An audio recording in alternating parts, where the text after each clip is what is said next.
So Sculptra is a wonderful filler. It's actually not a filler. It's what we call a biostimulatory product. Sculptra's main advantage is it really helps your body to create its own collagen. So it doesn't work fast. It kind of feels like immediate gratification because there's a lot of water in Sculptra. So after the treatment, immediately after, patients are thrilled. They look wonderful. But over a few days, that goes back and they kind of look like themselves. And honestly, it takes about 3 treatments, I find. Usually we space those about 6 to 8 weeks apart for you really to kind of go, okay, this stuff is good.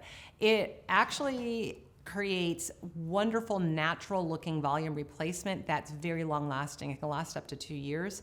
At that point, patients will usually just come in for a touch up. It is very complementary to other fillers too.